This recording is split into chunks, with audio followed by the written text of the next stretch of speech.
aujourd'hui, ce soir, on est ému d'aborder avec vous le thème des émotions. C'est un thème oui, qui nous tient à cœur, c'est le cœur du travail. On a plusieurs axes dans l'arborescence. On travaille beaucoup avec les sensations, avec le corps. On travaille beaucoup avec les émotions. Ce centre-là qui est au niveau du cœur, même si les émotions sont produites au centre du cerveau limbique.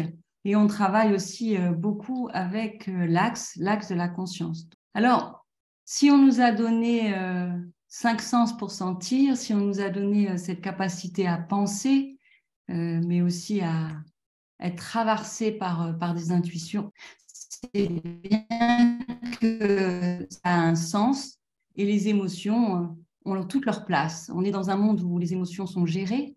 Les émotions, comme elles peuvent être extrêmement désagréables, on a décidé de les gérer, de les organiser entre un aspect difficile ou en tout cas à combattre. Il y a les mauvaises émotions et puis il y a les bonnes émotions. Et nous, ce soir, on va vous proposer de regarder les émotions simplement comme une information qui nous traverse et qu'on aurait besoin d'écouter. Voilà. Donc, les émotions ont toute leur place au même titre que nos 5 sens et que tout ce qui nous a été donné pour appréhender le monde. Les émotions, elles nous nourrissent, les émotions, elles nous informent et elles peuvent être en mauvaise ou en bonne santé, comme le corps finalement. Si le corps est malade, on va s'en occuper. Et les émotions, en tout cas le système émotionnel peut être lui aussi en mauvaise santé. C'est ce qu'on va regarder ce soir. C'est-à-dire comment on peut avoir un système émotionnel en bonne santé qui va nous amener les informations dont on a besoin pour appréhender le monde et peut-être avancer sur notre chemin. Et puis, comment parfois on est pris dans une mauvaise santé émotionnelle qui trouble les informations et qui les trouble de manière assez importante. Quand le système émotionnel est en bon état, est en bonne santé, on peut écouter les informations. Les informations nous préviennent, posent des limites, par exemple avec la colère, avec la peur, de quoi on a besoin, de quoi on n'a pas besoin. Donc, c'est vraiment un endroit d'information très important, mais on parle aussi des émotions liées à la poésie, les émotions liées à la musique. Elle nous permet de ressentir très profondément quelque chose de ce que c'est que de vivre. Et elles nous permettent, je crois, d'être intensément vivants. On peut parler aussi d'une émotion mystique, par exemple. Donc, ça peut nous emmener très loin. Alors, une émotion, elle est provoquée comment? Elle est provoquée, on pourrait dire, par quelque chose qui vient de l'intérieur ou quelque chose qui vient de l'extérieur. On a ce monde émotionnel intérieur qui nous renseigne sur ce qui se passe en nous, nos besoins, ce qu'on a à faire, et on a un monde émotionnel qui nous renseigne sur ce qui se passe à l'extérieur, qui est provoqué par l'événementiel. Et les émotions se construisent beaucoup dans l'enfance par rapport à une adaptation au monde extérieur. Donc, je vais, Franck, te passer la parole. Alors, dans un premier temps, on va regarder en fait ce qui se passe avec le système nerveux autonome et les émotions. Parce que les émotions, en fait, sont une fonction du système nerveux autonome. Ce système nerveux autonome, dont vous avez peut-être entendu parler, c'est le système, en fait, qui s'est construit au tout début, le système le plus archaïque de notre système nerveux, et qui est en charge de gérer l'équilibre de notre système, ce qu'on appelle l'homéostasie. Et donc, il est en charge de réguler notre système corporel en temps réel et 24 heures sur 24 pour assurer cet équilibre, que ce soit la température du corps, la digestion. Voilà, il fait froid, le système nerveux autonome va m'informer par des picotements à certains endroits du corps que voilà, il faut faire quelque chose. Si je fais rien, je vais me mettre à trembler, il va me faire trembler. Si je fais encore rien, il va à ralentir la circulation du sang dans certaines zones du corps pour pouvoir en privilégier d'autres. Donc voilà, il est en permanence en action pour réguler ce corps et réguler l'équilibre de ce corps. Et donc, ce système, il est à la base des ressentis, de l'expression de nos besoins naturels. Entre parenthèses, c'est juste une parenthèse, c'est lui que viennent contredire nos névroses. Par exemple, si je n'ai pas le droit de montrer ma joie, c'est très difficile pour notre système nerveux autonome parce que lui, justement, il y avait quelque chose qui allait dans l'expansion. Voilà, on vient contredire quelque chose d'un mouvement naturel qui est à cet endroit-là. Alors, ce qui fait ce système nerveux autonome, c'est qu'il transmet l'ensemble des informations liées au ressenti dans le corps au moyen de micro et de macro variations dans le corps. Là, les contractions, dilatation des vaisseaux, des muscles. Donc, c'est ce qu'on va ressentir comme des tensions, comme des rougeurs, comme de la chaleur, comme des picotements. Et il a la charge d'exprimer à tout moment en temps réel, comme on l'a dit, ce qui convient ou non à son équilibre. Donc, si ça convient, eh ben, je vais ressentir du bien-être, de la sécurité. Mais si ça ne convient pas, je vais ressentir plutôt de la douleur, plutôt du mal-être. Voilà. Par exemple, je suis en train de faire du sport. Si mon système vraiment est en bonne forme physique, est prêt au mouvement, je vais ressentir du bien-être à faire du sport. Mais voilà, si le système est fatigué, s'il est resserré, je vais ressentir des douleurs, voilà, l'envie de m'arrêter. Plus l'équilibre est stable et prolongé, plus j'ai des signaux de bien-être. Plus l'équilibre est instable et précaire, plus j'ai des signaux qui m'alertent, hein, plus des signaux de mal-être, plus des signaux d'anxiété. L'anxiété, c'est vraiment le signal ultime qu'il y a un problème que je ne prends pas en compte. Voilà, donc par exemple, le manque de sommeil léger, ce n'est pas un problème. J'ai une sensation de fatigue, mais je peux vite la rattraper en dormant un peu. Mais le manque prolongé, ça va provoquer effectivement de l'anxiété, de la dépression, de l'apathie, de la difficulté d'attention. Alors ce système nerveux, il est également responsable de veiller à ma sécurité. C'est le système, on l'a vu, c'est la couche archaïque, et c'est lui qui est responsable de la survie. Et à tout moment, si jamais il perçoit qu'il y a un problème, il peut court-circuiter le néocortex pour envoyer un signal d'alerte. Alors, ça se passe par un mécanisme qui est aujourd'hui très, très bien connu, le mécanisme de l'amygdale qui est une petite partie du cerveau qui est en charge de stocker les mémoires agréables, désagréables et d'envoyer des alertes s'il pense que c'est nécessaire. Alors, parfois, c'est adapté, parfois, ce n'est pas adapté. C'est lié à des souvenirs traumatiques. Mais globalement, c'est un système, encore une fois, qui est lié à ma sécurité, qui est en charge de maintenir ma sécurité, de maintenir mon intégrité physique. Ça sort sous forme pulsionnelle parce que c'est un système qui est 100 fois plus rapide que le néocortex. Chacun se souvient peut-être d'un accès de fureur ou de stress dont il a oublié la cause, donc il ne se souvient pas en fait de ce qui s'est passé par la suite. C'est-à-dire que le signal que va envoyer l'amygdale, à ce moment-là, chante complètement toute la cognition, on va dire, standard. On appelle ça des émotions précognitives. J'ai vécu pendant la guerre enfant, j'ai un souvenir traumatique des sirènes, des avions de chasse. Dès que j'entends une sirène, je me couche par terre, comme même c'est la sirène des pompiers du mercredi. Alors, ce qu'il faut retenir de tout ça, c'est que notre état émotionnel est principalement l'expression d'un équilibre ou d'un déséquilibre de ce système nerveux autonome qui a un rôle d'alerte. L'état du système nerveux autonome, c'est notre état émotionnel intérieur. Voilà, en gros, ce qu'on peut grosso modo dire. Et que c'est un système complexe, ça dépend d'un grand nombre de paramètres et que c'est difficile de faire des liens de causalité.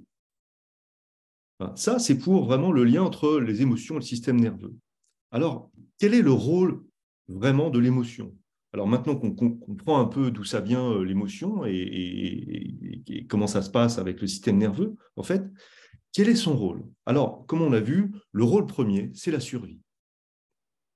L'émotion est originellement un signal en charge d'assurer notre survie. J'ai peur, il y a un danger. Et non seulement s'il y a le danger, je peux ressentir la peur, mais je peux la voir chez ceux de ma tribu. Je peux voir la peur sur leur figure. Donc la survie. Il y a un autre rôle très important qui est le rôle de la mémoire et le rôle du choix. Les émotions jouent un rôle majeur dans la mémorisation et les associations. Vous connaissez tous l'exemple très classique de la Madeleine de Proust. Proust décrit un souvenir auquel il n'aurait pas accès s'il n'y avait pas eu une émotion originelle dans ce qui s'est passé. Donc c'est un souvenir ancien et ça lui revient grâce à des signaux très archaïques, en l'occurrence une odeur, un goût. Mais ça peut être aussi des sons, ça peut être, comme on l'a vu pour la sirène de l'avion. Donc, les émotions donnent une couleur à un événement et un lieu, un contexte, et permettent non seulement une mémorisation dans le système nerveux autonome, mais en plus de prendre des décisions adaptées à une situation, non seulement d'un point de vue rationnel, mais d'un point de vue du cœur. Une personne vraiment avec qui j'ai des relations désagréables, mes émotions vont s'en souvenir. À chaque fois que je vais la recroiser de loin, voilà, je vais peut-être avoir une sensation désagréable et je vais éviter d'avoir des relations avec elle. Okay, ça peut être tout à fait adapté et pertinent.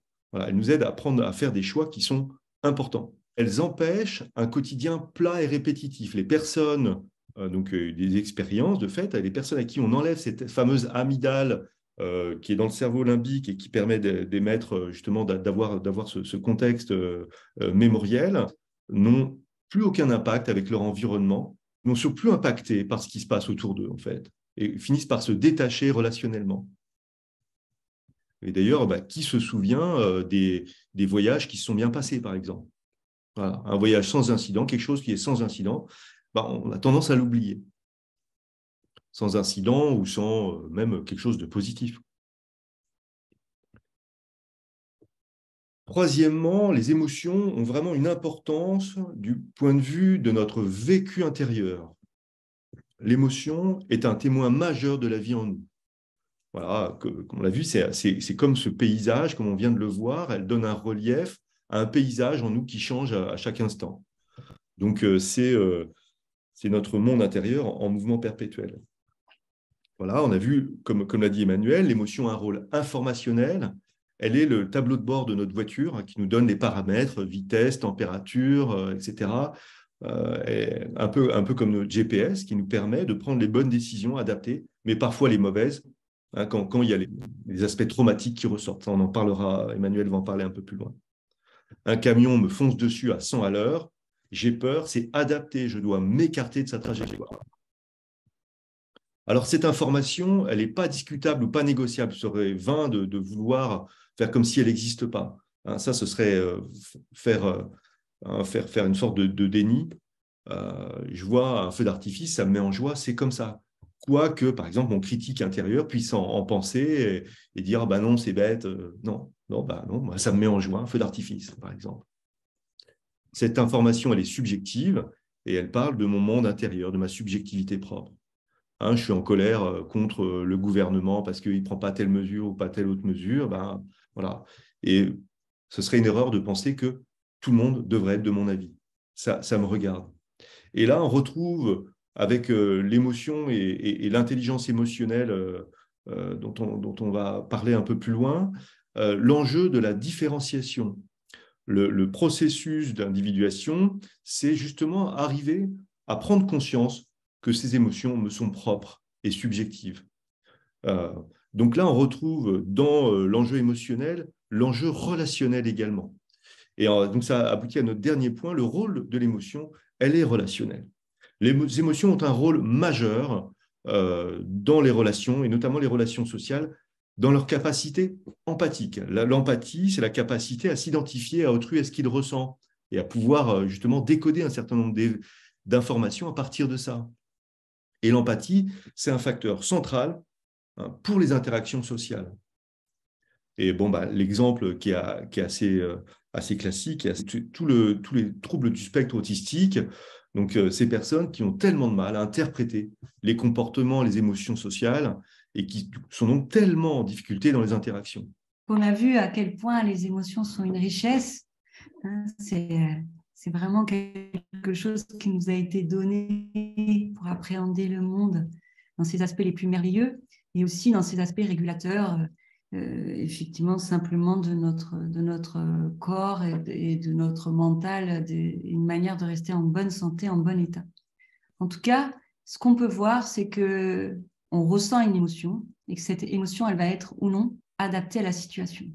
L'émotion, on la ressent, elle est telle qu'elle est. Et en général, elle est teintée de ce qui s'est passé au moment de son câblage, au départ de la vie, dans le contexte dans lequel on était. Par exemple, si enfant, ce n'était pas possible de rencontrer la peur, C'était pas possible parce que j'avais des parents qui étaient en peur eux-mêmes, sans arrêt en train de m'empêcher d'expérimenter, peut-être avec mon corps. Ça va être de pouvoir expérimenter la peur en sécurité, d'être contenu, et pourtant de quand même pouvoir monter à un arbre et de descendre sans que ce soit un drame, que ce soit possible, de marcher peut-être pieds nus un jour dehors, que je ne vais pas tomber malade pour ça, etc. C'est-à-dire, si l'enfant a pu expérimenter ses limites à lui, il va rencontrer la peur, il va l'accabler dans son corps. Il sait ensuite que le vide, c'est dangereux. Il sait que s'il monte dans un arbre, il va devoir pouvoir redescendre. Il va apprendre à le faire. Que s'il a très froid aux pieds, eh ben, la prochaine fois, il mettra des chaussures, etc. Il va comme ça câbler des choses et c'est extrêmement organique. C'est-à-dire que les émotions, au départ, se construisent à travers ce que nous vivons dans le corps. Et quand une émotion n'a pas pu se vivre, n'a pas pu se câbler organiquement, elle va en gros dégénérer. D'une certaine manière, ensuite, cet adulte qui n'a pas pu rencontrer la peur, par exemple, aura tendance, au lieu d'avoir l'alerte de la peur qui le prévient, par exemple, de ne pas rentrer dans ce café ou de ne pas partir dans ce voyage ou de ne pas forcément faire ce projet avec telle ou telle personne, etc. Il va être en panique, soit en panique pour rien, c'est-à-dire que la peur s'active de manière non adaptée à une situation. J'ai du mal à sortir de chez moi, changer de travail, non, c'est pas possible. C'est-à-dire on est dans un décalage, ou alors c'est carrément l'état de figement. Donc, au lieu que la peur puisse être là, qu'elle soit validée, on rentre dans la peur de la peur qui crée la panique. Voilà. Et quand une émotion n'a pas pu être câblée organiquement, on va, dans la vie adulte, rencontrer énormément de difficultés parce qu'on reçoit des informations qui ne sont pas adaptées à la situation telle qu'elle est au présent. C'est comme si on regarde le monde avec des lunettes déformantes, avec plusieurs couleurs, et qu'on n'a pas accès à la situation et qu'on ne peut pas y répondre en gardant la sécurité du système nerveux, tel que l'a décrit Franck. Donc, une émotion adaptée, c'est j'ai câblé la peur et la peur va m'informer au fur et à mesure de ma vie d'adulte, me permettre d'avoir des intuitions aussi très profondes de ce que j'ai à faire et pas à faire. Ce n'est pas seulement dans la sécurité du corps, c'est dans des choix aussi plus profonds par rapport à un partenaire, par rapport à un projet d'avenir, etc. Et si la peur n'a pas pu être câblée, je vais être en général dans des états de panique assez souvent, ou en tout cas immobilisé, et ne pas pouvoir aller simplement vivre mon destin. Voilà, donc la différence entre une émotion câblée, c'est-à-dire adaptée, et là le monde émotionnel joue à plein son rôle, ou une émotion non câblée qui finalement n'est plus adaptée à la situation, et c'est là qu'on rencontre énormément de problèmes. Alors on essaye de gérer ces émotions, on va dire, non adaptées, qui sont la panique, les jalousies extrêmes, la violence, la haine, des situations d'hyper-contrôle, voilà, la comparaison. Tout ça, ce sont des émotions finalement qui n'ont pas été câblées. Un être humain qui a pu expérimenter pleinement, par exemple, la peur, ne vivra pas la panique. Il va avoir des peurs très fortes parce qu'il y a des situations très fortes, mais son système nerveux sera capable de rester en état, c'est-à-dire en bonne santé, pour pouvoir gérer une situation. Donc, on prend un autre exemple, la colère. La colère, son rôle, c'est de poser le territoire, de nous informer sur les limites justes. Ça, c'est juste pour moi. Ça, c'est pas juste pour moi. Voilà. La colère, elle s'exprime chez un enfant, donc c'est la phase anale entre 2 et 4 ans, par le non. Et l'enfant va piquer des crises énormes. Non, non, non, il a besoin d'affirmer ce non, il a besoin de se mettre très fortement en colère. Et pendant qu'il fait ça, il est en train simplement de câbler la colère, de la rencontrer et de la valider. L'organisme est en train de l'apprendre.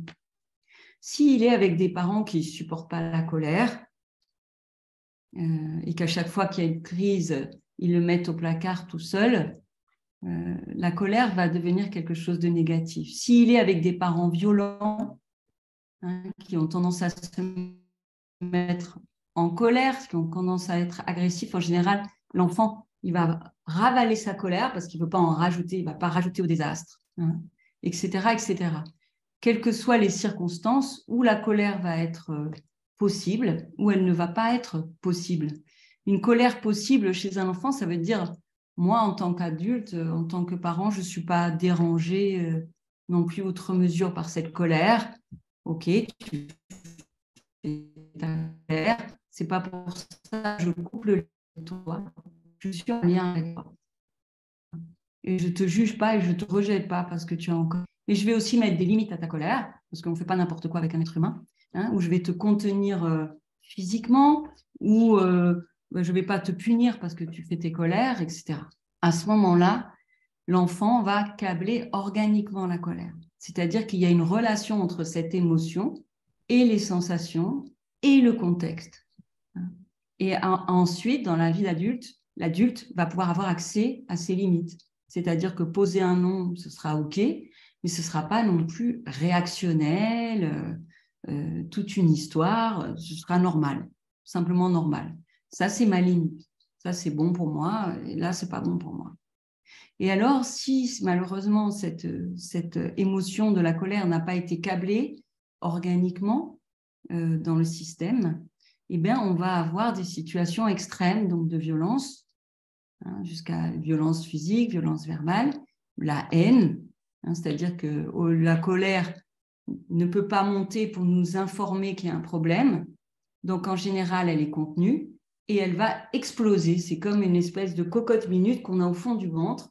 Si elle n'a pas pu être câblée et qu'elle ne traverse pas librement le corps pour venir rencontrer les autres centres, elle va s'exprimer de manière brusque, de manière violente. Et on voit combien notre monde est violent, collectivement violent, et on sait combien ce monde judéo-chrétien dans lequel ce monde occidental évolue depuis quelques centaines d'années diabolise la colère. Voilà. Donc c'est vraiment important, cette phase de câblage des émotions chez l'enfant. Et c'est tout à fait possible en tant qu'adulte de constater qu'il y a un problème. Voilà, je suis réactionnelle au niveau émotionnel, je peux être très tendu, agressif, je peux être même parfois dans la haine alors qu'objectivement, franchement, cette personne n'a pas fait grand-chose, ou tout à coup, je suis pris de crises de jalousie terribles. Voilà, cette personne, je ne la connais même pas, mais je ne la supporte pas. Ou alors, je suis dans des paniques, ou alors, je suis dans une espèce de désespérance, une espèce de tristesse chronique, etc. Ça veut dire que la tristesse n'a pas pu se câbler naturellement. Donc, on a tout un chemin, c'est vraiment une responsabilité en tant qu'adulte de regarder notre monde émotionnel, de se dire, mais il est en bonne santé ou il est en mauvaise santé, ce monde émotionnel? Et peut-être, s'il est en mauvaise santé, en général, on ne peut pas grand-chose. C'est juste que l'enfant qu'on a été a fait le mieux qu'il pouvait dans le contexte qui était le contexte. C'est de notre responsabilité à chacun d'aller travailler. Que les plages qui n'ont pas pu être faits dans l'enfance peuvent être revus, modifiés dans un corps d'adulte. On a besoin de retourner voir les situations, on a besoin de les revivre organiquement pour modifier donc l'information qui a été à l'origine, en lien avec la mémoire et les événements, câblée d'une manière, on va dire, non adaptée dans l'amygdale, au centre du cerveau limbique. Voilà. Donc, on a vu là la différence entre qu'est-ce que c'est une émotion adaptée parce qu'elle a été câblée dans l'enfance correctement et qu'elle va jouer pleinement son rôle, et malheureusement, des câblages difficiles, traumatiques, qui vont ensuite générer des émotions non adaptées. Voilà, Franck, pour ce petit état des lieux. Je te redonne la parole. Je vais parler du coup de l'intelligence émotionnelle. Alors, juste une précision, quand je parle d'intelligence émotionnelle, ici, on parle des situations qui sont hors survie. Bien sûr que dans un contexte de survie, hein, le jour où il y a le feu, où il y a quoi qu'il arrive. Voilà, beaucoup de ces émotions pulsionnelles, on va dire, vont nous sauver la vie. Hein. Donc, il ne s'agit pas du tout de questionner ça, mais de revoir dans un contexte plus social et relationnel. Qu'est-ce que c'est que l'intelligence émotionnelle? C'est d'être capable d'entrer en relation avec l'autre, avec son vécu, avec sa réalité, sa subjectivité, avec l'empathie dont nous sommes capables, en coexistence avec mon vécu, ma subjectivité et ma réalité. Et ceci en toute sécurité. Et pour cela, ça veut dire avoir conscience de mes pulsions et maîtriser leur expression. Donc ça veut dire l'intelligence émotionnelle, c'est sortir du réactionnel. Et on voit que quand on pose tout ça, en fait, on est aussi dans la définition de l'intelligence relationnelle qui est si chère notamment à Arborescence et à ce qu'on veut transmettre. On a maintenant des dizaines, des centaines d'études sur le sujet, notamment que beaucoup de personnes au QI de 130, 140, en fait, sont incapables de se déployer dans leur vie professionnelle et affective, qui, soi-disant, auraient beaucoup moins d'atouts pour réussir dans la vie, soi-disant QI beaucoup moins important, en fait, se déploient beaucoup mieux. Hein.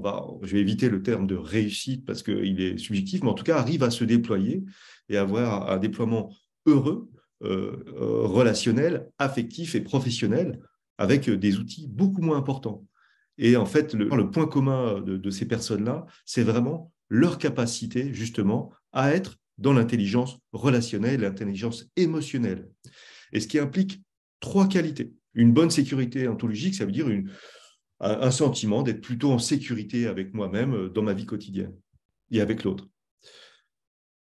Une importante conscience de soi. Conscience de soi, c'est-à-dire une conscience de ce que je ressens, de ce que je vis à l'intérieur, de mon monde intérieur, et d'être vraiment connecté à ce qui se passe en moi.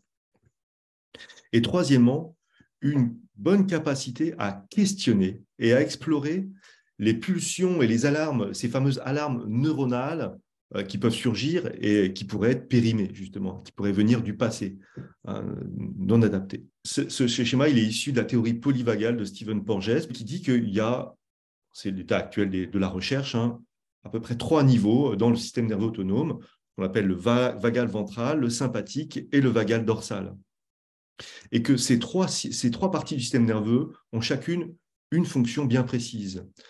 Le vagal ventral, c'est le système qu'on appelle de l'engagement social, justement. C'est celui qui permet la connexion, l'empathie, la régulation avec l'autre. C'est le système nerveux qui est activé quand je suis en sécurité. Le système nerveux sympathique, c'est le système de la fuite ou du combat. C'est un système nerveux, c'est une partie qui est engagée lorsque je suis à haute intensité, d'accord? Et c'est le système de la mobilisation quand je suis en danger. Et enfin, Emmanuel a parlé du figement, le vague ancien, le vagal dorsal, qui est l'endroit de l'immobilisation et du figement, de la sidération et de la dissociation. On parle beaucoup des stress post-traumatiques, des soldats qui reviennent de la guerre. Voilà, c'est à cet endroit-là que ça se passe. Je suis en danger de mort. Alors, si on revient sur le sympathique, sur celui qui est en bleu au milieu, je suis en danger. C'est vraiment l'endroit où il y a le plus de fixations traumatiques dans notre enfance. C'est vraiment l'endroit où nous sommes majoritairement fixés. Et d'ailleurs, si vous regardez un peu le monde dans son ensemble tel qu'il est, on va dire, c'est un peu le reflet du monde. Voilà, tous les conflits, les combats, le stress, l'agitation, l'agressivité dans les relations qu'on voit sur les forums, qu'on voit, voilà, montrent que nous sommes majoritairement, les personnes blessées sont majoritairement dans leurs relations à cet endroit-là. Il est difficilement possible d'être dans le système d'engagement social, de pouvoir me connecter à l'autre en sécurité, pouvoir lui dire je ne suis pas d'accord avec tes opinions, avec ce que tu vis, avec voilà. Pour ça, il faut plutôt être agressif. Okay. Et l'intelligence émotionnelle, l'intelligence relationnelle, c'est avoir récupéré, avoir pu travailler mes blessures suffisamment pour me sentir en sécurité et revenir dans ce système de l'engagement social où je me sens tranquille, en sécurité, et où je peux aborder le monde, et moi-même d'ailleurs, dans cette tranquillité, que quoi qu'il va dire, en fait, bah, ça va être OK, mais ça ne va pas venir écraser qui je suis. Ou, voilà. Et je pourrais être en sécurité avec ça. Et ce qu'on voit, c'est qu'il y a des petites flèches sur la gauche et que, en fait, ces niveaux de système nerveux sont en permanence en interaction les uns avec les autres. Qu'est-ce que ça veut dire? Ça veut dire que quand j'active volontairement mon système sympathique, si je dis, bah, tiens, je vais m'énerver un petit peu, en fait, ça inhibe les autres niveaux. Donc, je peux volontairement, voilà, ça me demande un effort de volonté, mais j'ai la capacité à activer plus ou moins certains niveaux. J'ai la capacité, et c'est tout le travail qu'on peut faire au niveau de la relation, au niveau de la sécurité, avec l'autre, mais avec moi-même. C'est-à-dire que j'ai la capacité à dire tout va bien, c'est OK comme tu es, c'est OK comme je suis, voilà, je me sens bien. Et ça permet d'inhiber les autres endroits et les autres parties du système nerveux autonome. Donc, nous avons une possibilité d'action volontaire sur ces endroits-là, quand bien même les blessures de base sont bien sûr des résurgences involontaires de tout ça. Arriver à vivre cette intelligence émotionnelle et relationnelle, c'est quelque chose d'extrêmement satisfaisant, d'extrêmement gratifiant. Et une fois qu'on y a goûté, on a vraiment envie de toujours y goûter et d'être en sécurité et en connexion avec les autres et soi-même. C'est intéressant parce que à partir du moment où effectivement on peut recréer cet équilibre du système nerveux et donc se mettre en sécurité, on a chacun beaucoup de manières de le faire. On a trouvé nos manières de nous rééquilibrer naturellement. Voilà, je vais aller faire un tour dehors, je vais marcher 20 minutes, je vais écouter ce morceau de musique, je vais me mettre à chanter, je vais me mettre juste en silence, je vais respirer pendant 3 minutes. C'est-à-dire, on a tous trouvé des petites astuces pour que quand on est pris par cette montée, par ce déséquilibre du système nerveux qui nous prévient qu'il y a un problème quand même, on va pouvoir le contenir ou l'accompagner, etc., etc. Et puis, ça, c'est déjà un premier apprentissage. Et à quoi ça conduit? Ça conduit que si, par exemple, je suis dans une situation avec quelqu'un qui vraiment m'énerve, et je suis vraiment énervée, d'accord? Je peux lui dire, tu es vraiment énervant quand tu fais ça, dans telle situation. Tu es vraiment énervant. Voilà. Et là, quand je suis à cet endroit-là, je pose la responsabilité de mon énervement sur l'autre. C'est de ta faute, en fait. C'est-à-dire que si tu ne faisais pas ça, je ne serais pas énervée. Et là, on est complètement à côté, je dirais, de l'intelligence émotionnelle, c'est-à-dire c'est moi qui suis énervée. Et au fur et à mesure qu'on travaille et qu'on reprend la responsabilité de nos émotions, c'est je suis vraiment énervée quand tu fais ça. C'est pas tu es énervant, c'est vraiment ce que va construire en nous cette intelligence émotionnelle. Je suis capable de recevoir mon énervement et de savoir c'est moi qui suis énervée. C'est pas l'autre qui m'a énervée, c'est moi qui suis énervée. C'est moi qui suis énervée. Et de prendre pleinement et totalement la responsabilité de nos émotions. Donc ça, c'est l'immense cadeau. Pourquoi? Parce que quand j'arrête d'accuser l'autre, je sors de ce système où c'est l'extérieur, donc en général, c'est le petit qui dépend de l'extérieur. C'est l'extérieur qui construit ma vie d'une certaine manière. Non, c'est nous, de l'intérieur de nous-mêmes, en reprenant la responsabilité de nos émotions. C'est pas toi qui es énervant, même si voilà, ça me dérange quand tu fais ça, c'est moi qui suis énervée. Et peut-être que dans la même situation, une autre fois, je ne serai pas énervée. Ou peut-être que quelqu'un d'autre dans la même situation ne sera pas énervé. Donc, c'est vraiment le grand cadeau. Parce qu'une fois qu'on récupère la responsabilité de nos émotions et qu'on arrête de croire que ce qu'on ressent, c'est la faute de l'autre, à ce moment-là, quelque chose de nouveau peut s'ouvrir dans la relation. C'est-à-dire que je ne suis plus en guerre avec l'autre, je suis avec moi-même et j'ai plein de manières de me réguler ou d'écouter ce qui se passe. Et si j'ai vraiment quelque chose à dire à l'autre, au moment où je vais lui dire, tu sais, là, je suis vraiment énervée, parce que quand tu fais ça, c'est difficile pour moi. La manière avec laquelle je vais le dire, mène une énergie tellement différente que l'autre, au lieu d'être agressif, va se mettre à pouvoir entendre et écouter ce que j'ai à dire. À partir du moment où je mets en question l'autre, où je le rends responsable de mes émotions, l'autre, forcément, de manière automatique, va sortir son système de défense face à l'attaque. Hein, et voilà. Et donc là, on a un petit résumé d'une manière dont se passe malheureusement assez souvent les relations entre les êtres humains. Se mettre en rapport avec nos émotions, hein, c'est aller vers une forme d'intelligence relationnelle et c'est peut-être aller vers une forme collectivement en tout cas, de relations différentes au monde et à l'autre, et peut-être ouvrir la différence, simplement la différence.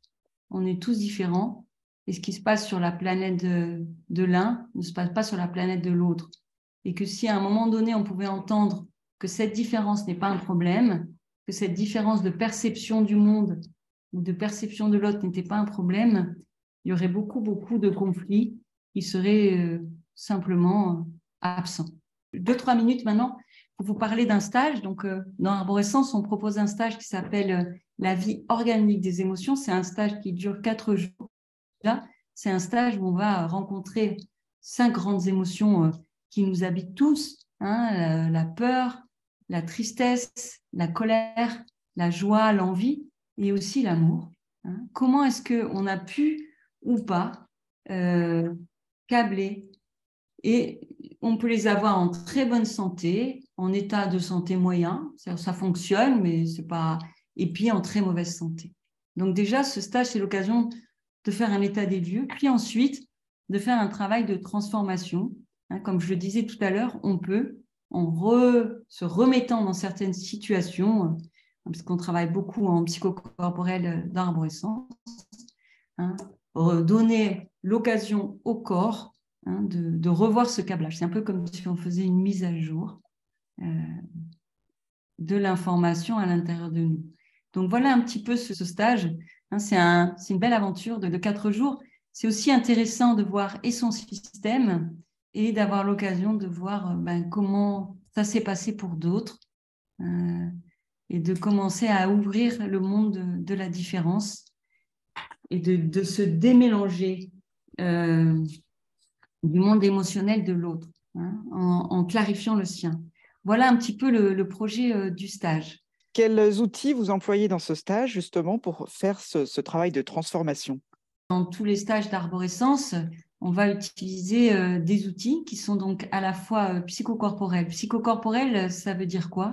Ça veut dire qu'on va aller interroger les mémoires qui sont dans le corps. Donc, pour faire ça, c'est soit à travers des mises en situation, c'est-à-dire que le corps est remis dans une situation qui pourrait ressembler à celui de l'enfance. Hein, c'est donc une espèce, on va dire, de régression. À ce moment-là, le corps, mais même le monde émotionnel, va exprimer quelque chose. Hein, on va avoir des informations et on va pouvoir proposer un travail d'évolution et de transformation. Ça, c'est une manière. On utilise aussi tout ce qui est rêve éveillé, visualisation. On utilise aussi les états modifiés de conscience. C'est quoi les états modifiés de conscience? On descend en état alpha et nous, on va guider des voyages simplement pour laisser émerger les informations. Hein, c'est un tissage entre conscient et inconscient. On utilise aussi tout ce qui est mouvement. Donc, il y a de la danse pour ouvrir le corps, ça peut, hein, mais aussi la danse, c'est une manière de déconnecter, on va dire, des endroits de contrôle pour ouvrir des informations. Voilà, il y a beaucoup de choses. On utilise aussi du voice dialogue. Hein. On utilise aussi des apports théoriques. Oui, Franck? Je réponds là à une question qui dit est-ce qu'on utilise le massage biodynamique? Alors, dans nos stages, bien sûr, on utilise des outils biodynamiques. Ça veut pas dire, voilà, quand il y a 10, 12, 15 personnes, voilà, on va pas faire forcément du massage biodynamique sur l'ensemble des personnes, mais on peut utiliser du contact, du toucher. Donc, bien sûr, ça fait partie de nos outils de base en termes de travail. des situations de constellation familiale peuvent être utilisées aussi. Donc, en fait, selon les besoins, on va être à des endroits très différents. Théorique, c'est-à-dire d'utiliser ici aussi son cerveau pour comprendre ce qui se passe. Il y a aussi des temps de parole, des temps de partage, où on revient sur ce qui s'est passé et où on nomme des choses. À qui s'adressent ces stages? En tout cas, le stage sur la vie organique des émotions est vraiment ouvert très largement. Il n'y a pas de prérequis particulier. Vous pouvez venir faire cette expérience et découvrir la manière dont on travaille. Il y a simplement un entretien avec Franck ou moi avant pour vérifier que ce stage est adapté à vos besoins et à ce que vous cherchez. Et ben, on va peut-être conclure pour ce soir. Ouais. En tout cas, merci à tous pour votre présence. À très bientôt. Oui, bonne soirée à tous.